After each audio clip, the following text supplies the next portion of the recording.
La solidaridad es bastante peligrosa. Desde el punto de vista de los amos, solo tienes que preocuparte por ti mismo, no por los demás.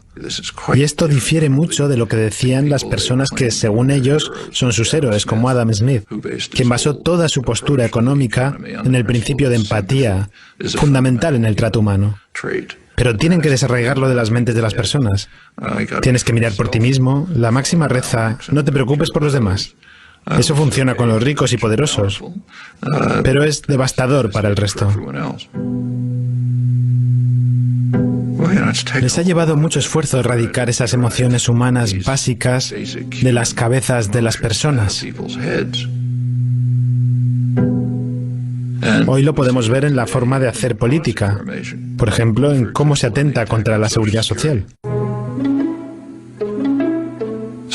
La seguridad social se basa en un principio, el principio de la solidaridad. La solidaridad significa cuidar de otros. La seguridad social significa pago mis impuestos sobre la nómina para que la viuda de la otra punta de la ciudad tenga con qué vivir. Así sobrevive una importante parte de la población. A los que son muy ricos no les sirve de nada. Por eso intentan destruirla de forma coordinada. Una de las maneras de hacerlo es dejar de financiarla. ¿Quiere destruir algún sistema? Empiece por cortarle la financiación. Así no funcionará, la gente se enfadará, querrán otra cosa. Es la técnica estándar para privatizar algunos sistemas.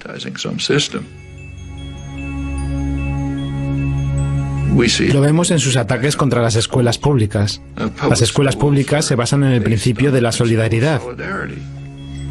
Mis niños ya no van a la escuela, ya se han hecho mayores. Pero el principio de solidaridad dice, pago felizmente mis impuestos para que los niños de la calle de enfrente puedan ir a la escuela. Es una emoción humana normal, pero tienen que erradicarla de nuestras mentes. Mis niños ya no van a la escuela, ¿para qué voy a pagar impuestos? Privatícenla, y así todo. El sistema de educación pública, desde las guarderías hasta la educación superior, está sufriendo un ataque severo. Es una de las joyas de la sociedad estadounidense.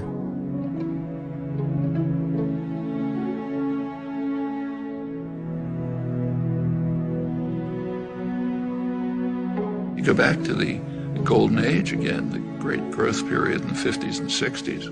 A lot of that is based on free public education. One of the results of the Second World War was the GI Bill of Rights, which enabled veterans, and remember that's a large part of the population, and to go to college. They wouldn't have been able to otherwise. They essentially got free education. Where a community, state, or nation courageously invests a substantial share of its resources in education, the investment invariably is returned in better business and a higher standard of living. The U.S. was way in the lead in developing extensive mass public education at every level. Ahora, en más de la mitad de los estados, la financiación de las universidades proviene de las tasas de las matrículas, no del Estado. Es un cambio radical y una terrible carga para los estudiantes. Significa que si ellos no provienen de familias muy ricas, terminarán los estudios muy endeudados. Y si tienes una deuda grande, estás atrapado. Quiero decir que tal vez quieras ser un abogado de intereses públicos, pero tendrás que ir a un bufete corporativo para saldar esas deudas. Y una vez que formes parte de ese mundo, ya no podrás salir de él. Y es así en todos los ámbitos. In the 1950s, it was a much poorer society than it is today, but nevertheless could easily handle essentially free mass higher education. Today, a much richer society claims doesn't have the resources for it. That's just what's going on right before our eyes. It's the general attack on principles that, I mean, not only are they humane, they're the basis of the prosperity and health of this society.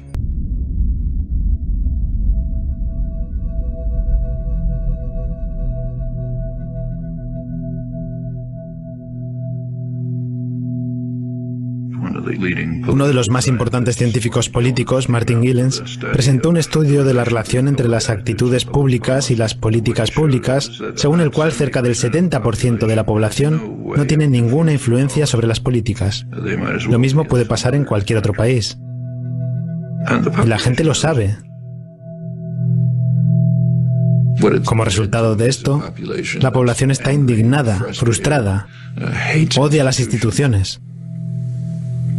No está actuando de forma constructiva para intentar responder a esto.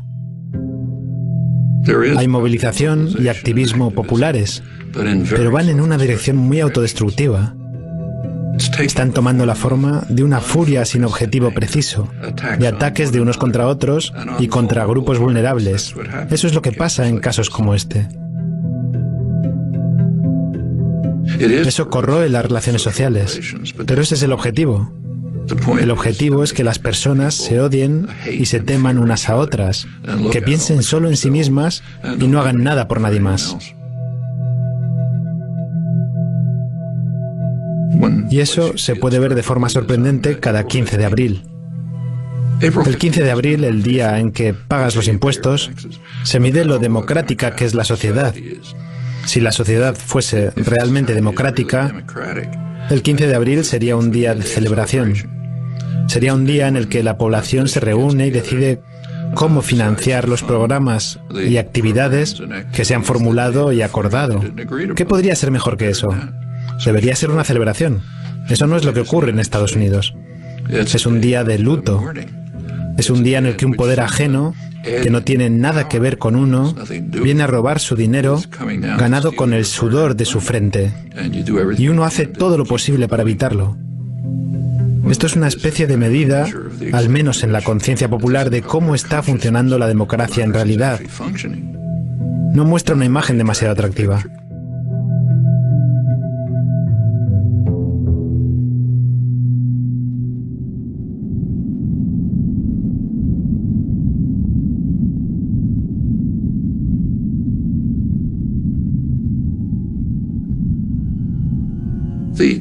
Las tendencias que hemos estado describiendo en la sociedad estadounidense, a menos que cambien, indican que va a convertirse en una sociedad horrible.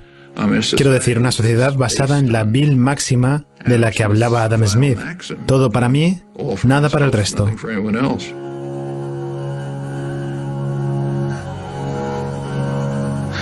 Una sociedad en la que los instintos y emociones humanos normales de empatía, solidaridad, apoyo mutuo no existen. Una sociedad tan horrible que no sé a quién le gustaría vivir en ella. Yo no querría que mis hijos lo hicieran. If the society is based on control by private wealth, it will reflect the values that it in fact does reflect. The value that is greed and the desire to maximize personal gain at the expense of others. Now, any society, maybe a small society based on that principle is ugly, but it can survive. A global society based on that principle is headed for massive destruction.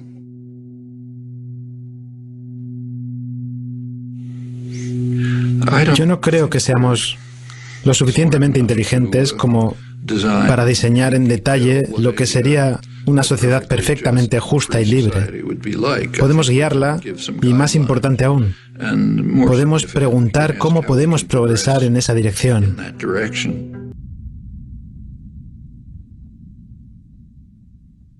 Existe una fuerza organizada que ha tenido muchos defectos, pero que, con todos sus defectos, ha estado tradicionalmente al frente de los esfuerzos por mejorar la vida de la población general. Es el movimiento obrero organizado. Y es también una barrera contra la tiranía corporativa. Así que es la única barrera a este círculo vicioso que sigue funcionando y que conduce a la tiranía corporativa.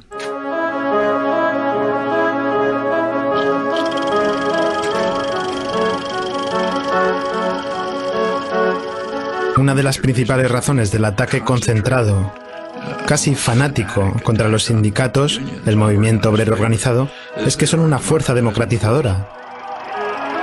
Proporcionan una barrera para defender los derechos de los trabajadores, pero también los derechos populares en general.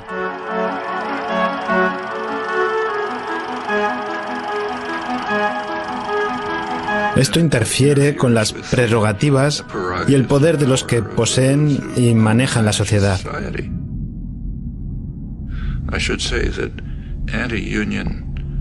sentiment in the United States among elites is so strong that the fundamental core of labor rights, the basic principle in the International Labor Organization, is the right of free association, which would mean the right to form unions. The U.S. has never ratified that. So I think the U.S. may be alone among major societies in that respect. It's considered so far out of the spectrum of American politics, it literally has never been considered. Recuerden que la clase obrera en Estados Unidos tiene una historia larga y muy violenta en comparación con otras sociedades similares. Pero el movimiento obrero había sido muy fuerte. Sin embargo, para los años 20, en una época bastante semejante a la de hoy, este movimiento fue prácticamente aplastado. La huelga de camioneros alcanzó su apogeo con unos fuertes disturbios que han causado numerosas víctimas. Las calles de la ciudad han registrado violentos enfrentamientos donde 3.000 manifestantes sindicales luchan contra 700 policías. Armas, gas lacrimógeno, garrotes y puñetazos causaron más de 80 personas heridas y 2 muertos. A mediados de los años 30 el movimiento comenzó a reconstruirse. El propio Franklin Delano Roosevelt se mostraba a favor de una legislación progresista que se crearía en beneficio de la sociedad en general. Pero tenía que hacer que fuera aprobada de alguna manera. Entonces les dijo a los dirigentes sindicales y a otros: oblíguenme a hacerlo. Sus palabras significaban: salgan a la calle y manifiéstense, organícense, protesten, desarrollen el movimiento obrero. Cuando haya suficiente presión popular, seré capaz de hacer aprobar la legislación que ustedes quieren. No apoyo el regreso a aquella definición de libertad bajo la cual durante muchos años las personas libres poco a poco fueron destinadas al servicio de unos pocos privilegiados. Prefiero la definición de libertad más amplia. Entonces, a mediados de los años 30, hubo una especie de combinación entre un gobierno favorable y un activismo popular muy importante. Hubo acciones sindicales, hubo huelgas de brazos caídos que atemorizaron mucho a los propietarios. Tienen que comprender que la huelga de brazos caídos está a un paso de decir: no necesitamos jefes, podemos gestionar esto nosotros mismos.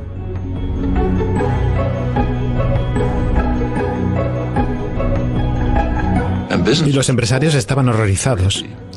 Si lee la prensa económica de finales de los años 30, verá que se hablaba del riesgo que corría el empresario industrial, del creciente poder político de las masas que debía ser reprimido. Durante la Segunda Guerra Mundial hubo una pausa, pero inmediatamente después de la guerra comenzó con fuerza la ofensiva del empresariado.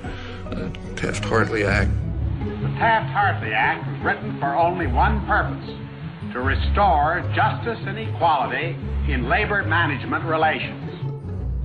And McCarthyism was used for massive corporate propaganda offensives to attack unions. It increased sharply during the Reagan years.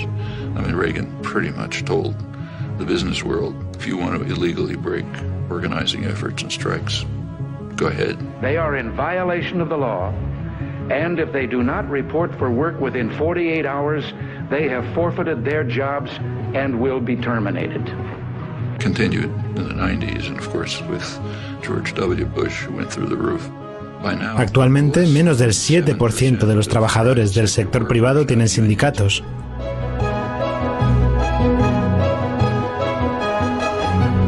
Como consecuencia, se ha disuelto la resistencia habitual a la ofensiva llevada a cabo por nuestra clase empresarial, que tiene una fuerte conciencia de clase.